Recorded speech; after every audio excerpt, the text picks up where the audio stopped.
며칠 전 국민일보를 보니까 장현수 기자라는 분이 제이노믹스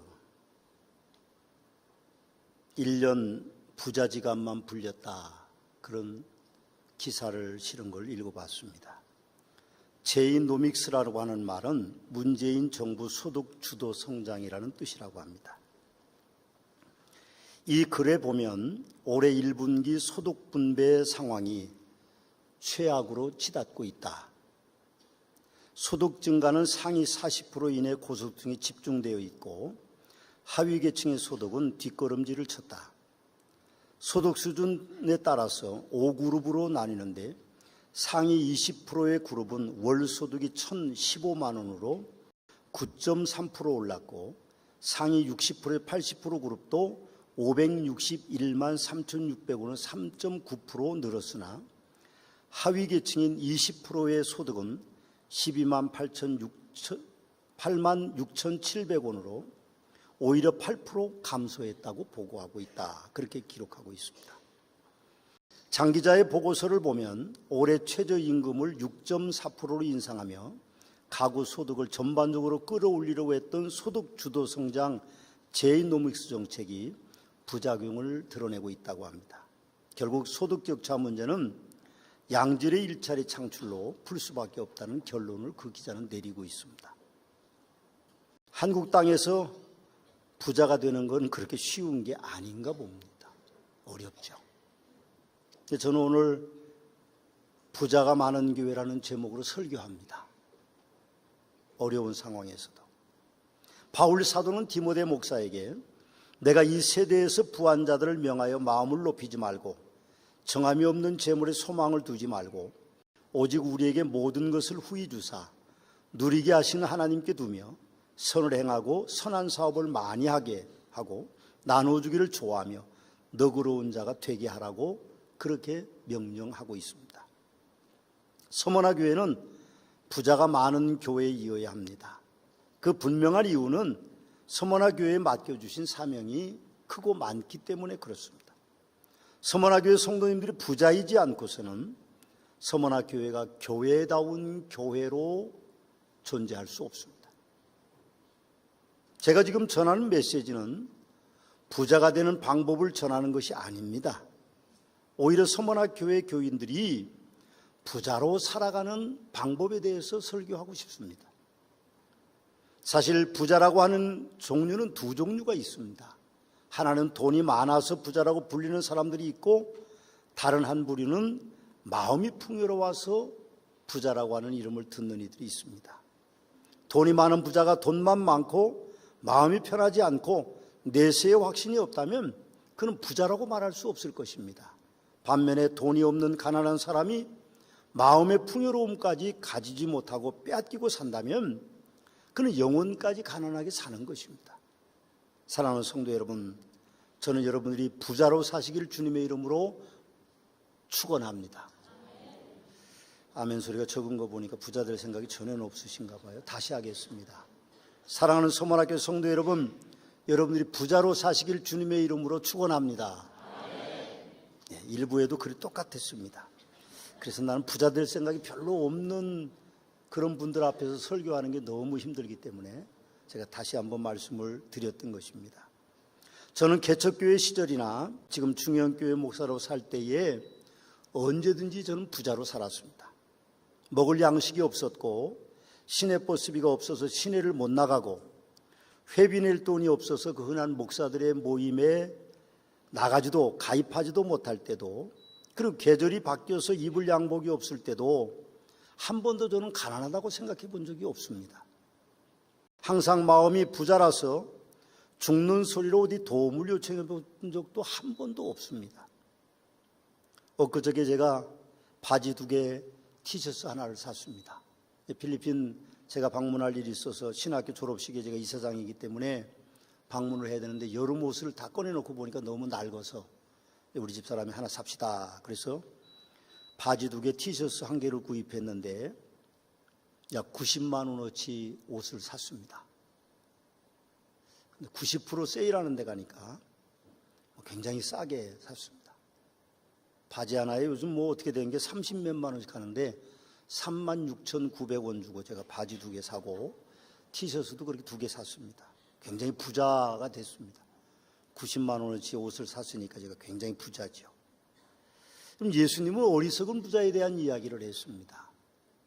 이 부자가 소출이 많았습니다. 그래서 스스로 생각하기를 창고 많이 짓고 가득히 쌓아놓고 그리고 내 영혼에게 이르되 영혼아 여러 해 쓸 물건을 많이 쌓아두었으니 편안히 쉬고 먹고 마시고 즐거워하자 그렇게 이야기했다고 했습니다. 근데 예수님은 그 어리석은 부자를 향하여 말하기를 사실은 이 어리석은 부자에게 말하는 것이 아니고 그 말씀을 듣는 사람들에게 말씀하는 거고 오늘 저와 여러분에게 말씀하는 겁니다. 그렇게 말씀하십니다. 어리석은 자야 오늘 밤에 내 영혼을 도로 찾으리니 그러면 내 준비한 것이 누구의 것이 되겠느냐. 내가 재물을 쌓아두고 하나님께 대하여 부여하지 못한 자가 이와 같다.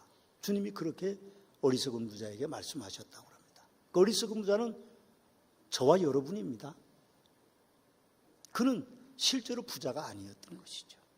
부자일 수 없습니다. 이미 그의 인생은 그 밤에 끝이 났기 때문에 그가 쌓아놓고 창고를 많이 늘려서 쌓아놓은들 그와는 아무 상관이 없습니다. 부자와 나사로의 이야기도 주님이 하셨습니다. 어떤 동네에 부자가 살고 가난한 사람이 살았다. 그런데 저는 이 이야기를요 실화라고 생각합니다. 부자는 이름이 없고 나사로는 이름이 있습니다. 예수님은 천국에 계셨다가 내려오셨기 때문에 예수님은 누가 천국에 왔는지 누가 지옥에 갔는지를 알기 때문에 아마 지옥에 간 부자의 이름을 거론하지 않으시고 천국에 간 나사로 일가 친척도 돌보지 않았던 그 부자의 집 시궁창에서 흘러내려오는 그 찌꺼기만 먹고 주워 먹고 살던 그 부자 그 사람에 대한 이야기만 했던 것 같습니다. 그런 두 사람은 죽었습니다. 물론 찌꺼기 먹고 살던 나사로는 좀 일찍 죽었고 호리호식하던 부자는 조금 더 살다 죽었지만 결국 그 사람들은 다 이 땅을 떠났습니다. 그리고 저 세상에서 서로 나누어져 살게 됐다는 이야기를 예수님은 하고 계십니다. 부자가 누가 부자일까요? 부자는 영원하지 않습니다. 분명한 것은 우리가 이 땅에 살 때 마음으로 부하고 영혼으로 부하고 그리고 우리가 선을 행하는 일에 부자로 산다고 하는 것이 소중하다는 말씀을 주님은 우리에게 하고 계시는 것입니다. 바울은 오늘 디모데에게 에베소 교회 교인들이 이렇게 가르쳐라. 부자에게는 이렇게 가르쳐라 특별히 말씀하는데 부자는 마음을 높이지 말아야 한다고 가르치라고 명령하고 계십니다. 바울이 말하는 그 부자에게 명하여라는 말은 강권하라는 말입니다. 명령하라는 말입니다. 마음을 높이지 말으라고 가르치라고 합니다. 아마 그것은 어떤 의미에서는 교만하지 말라는 말입니다. 많이 가졌으니 교만하지 말아야 된다는 말이죠. 부자는 사회에 매우 큰 책임과 매우 큰 의무가 있습니다. 만일 부자가 마음을 높이고 있다고 하면 그는 교만함으로 죄를 짓고 있는 것이라고 말씀하고 있는 것이죠. 성경에서는 교만은 패망의 선봉이라고 말합니다. 잠언 22장 7절에서 9절 말씀에 보면 교만한 부자의 병폐와 복에 대해서 이야기하는데 부자는 가난한 자를 주관하고 빚진 자의 체주가 종이 되느니라고 그렇게 말하고 악을 뿌리는 자는 재앙을 거두르니 그 분노의 기세가 쇠하리라. 선한 눈을 가진 자는 복을 받으리니 이는 양식을 가난한 자에게 줌이라. 그래서 부자의 복과 부자의 병폐에 대한 이야기를 하고 있습니다. 부자는 가난한 사람들에게 양식을 나누어 줌으로 좋은 이미지를 가지고 살 수도 있지만 부자는 또 가난한 자를 주관하고 빚진 자의 체주와 돼서 그를 종으로 삼기 때문에 분노를 살 수도 있다고 재앙이 올 수도 있다고 말하고 있는 것을 우리는 봅니다. 부자는요 돈이 많아서 부자가 아닙니다. 예수님은 팔복을 설교하셨습니다. 심령이 가난한 자는 복이 있나니 천국이 그들의 것이며 애통하는 자는 복이 있나니 그들이 위로를 받을 것이며 온유한 자는 복이 있나니 그들이 땅을 기업으로 받을 것이며 의에 줄이고 목마른 자는 복이 있나니 그들이 배부를 것이며 긍휼히 여기는 자는 복이 있나니 그들이 긍휼히 여김을 받을 것이며 마음이 청결한 자는 복이 있나니 그들이 하나님을 볼 것이며 화평하게 하는 자는 복이 있나니 그들이 하나님의 아들의 일컬음을 받을 것이며 의를 위하여 박해받는 자는 복이 있나니 천국에 그들의 것임이라. 나로 말미암아 너희를 욕하고 박해하고 거짓으로 너희를 거스려 모든 악한 말을 할 때에는 너희에게 복이 있나니. 그렇게 말씀하시므로 사람에게 진정한 복이 권세나 재물에 있는 것이 아니라고 그렇게 말씀하고 계십니다. 부자는 또 정함이 없는 재물에 소망을 두지 말고 살아야 된다고 가르치라고 말합니다. 정함이 없는 재물이라고 하는 것은 정하지 않는 재물로 부정직한 이익을 위하여 투자하는 것, 투기하는 것을 의미할 수도 있습니다. 오늘 본문 19절, 17절 이전에 7절과 10절에서 보면 부하리 하는 자들은 시험과 올무와 여러 가지 어리석고 해로운 욕심에 떨어지나니 그 사람으로 파멸과 멸망에 빠지게 하는 것이라. 돈을 사랑하며 일만하게 뿌리가 되나니 이것을 탐내는 자들은 미혹을 받아 믿음에서 떠나 많은 근심으로서 자기를 찔렀도다. 그렇게 말씀하고 계십니다.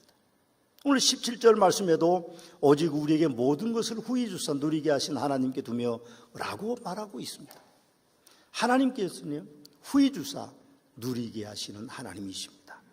그런데 사람들은 욕심에 빠져서 그 부함을 죄되게 만드는 그런 사람들이 있다고 말하고 있는 것입니다.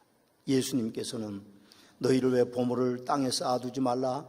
거기는 좀과 동록이 해하며 도둑이 구멍을 뚫고 도둑질하느니라. 오직 너희를 위하여 보물을 하늘에 쌓아두라.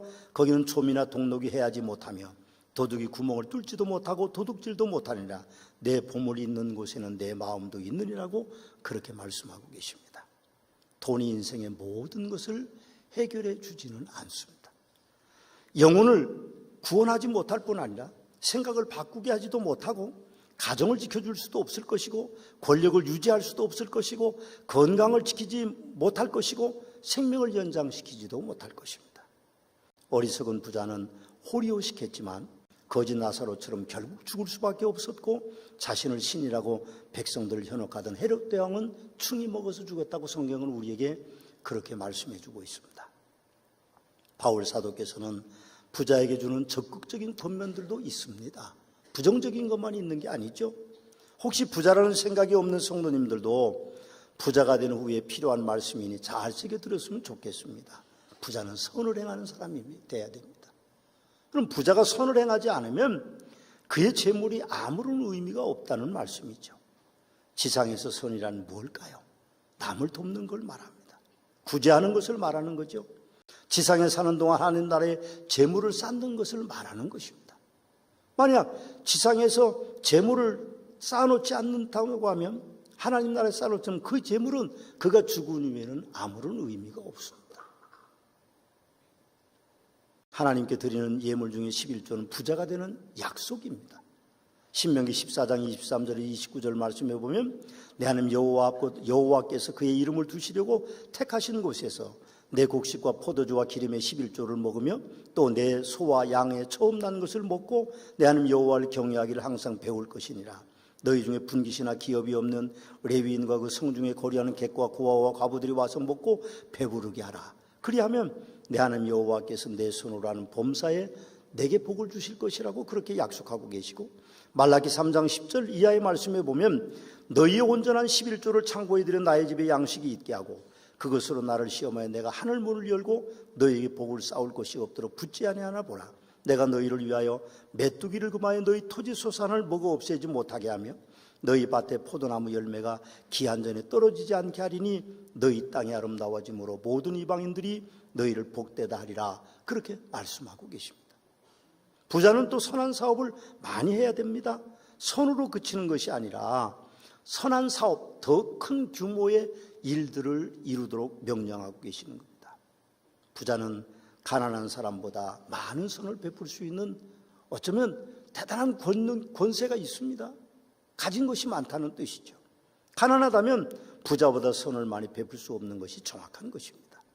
그래서 서머나 교회는 부자가 많은 교회이어야만 됩니다. 돈 많은 부자만을 말씀하는 것이 아닙니다. 교회를 위하여 많은 투자라는 성도님들이 사실 하늘나라를 위해 재물을 쌓는 성도님들이 또 세상에 가난한 사람들을 돕는 그런 부자들이 서머나 교회 안에는 많아야 됩니다.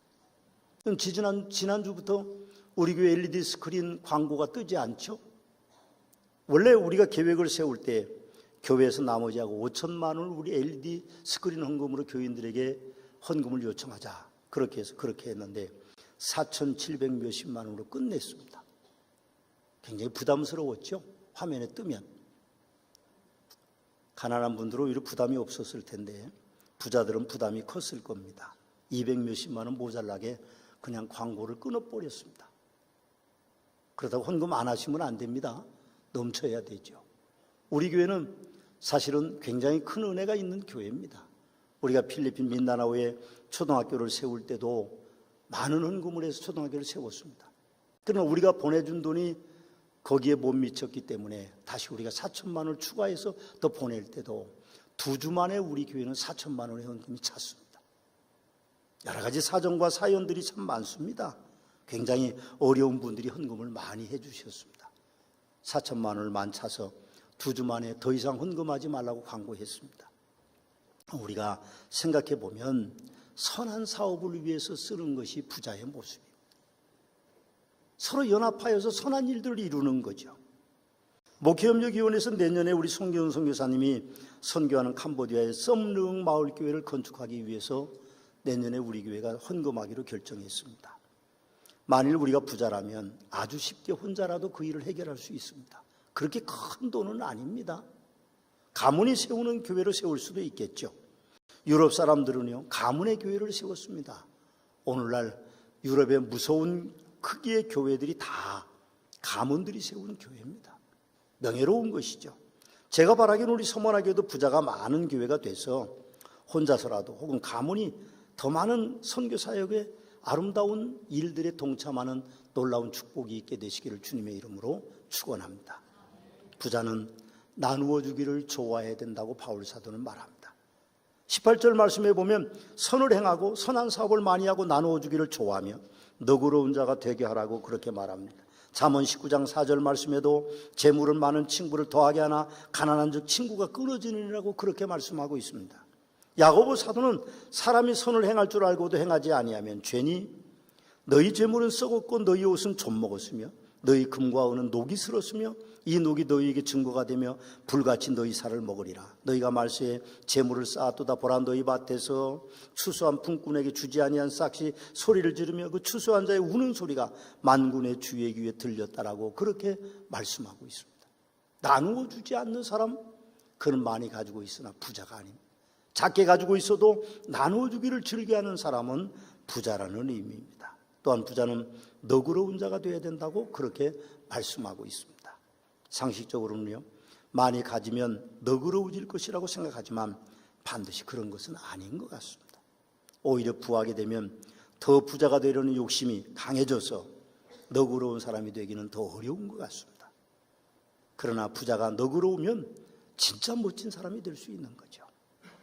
잠언 19장 6절 말씀에 보면 너그러운 사람에게는 은혜를 구하는 자가 많고 선물 주기를 좋아하는 자에게는 사람마다 친구가 되느니라고 그렇게 말씀하고 있습니다. 요즘 우리 한국 사회는 참 몸살을 앓고 있습니다. 대한항공이라는 거대한 공룡 그룹이 지금 굉장한 어려움을 겪고 있습니다.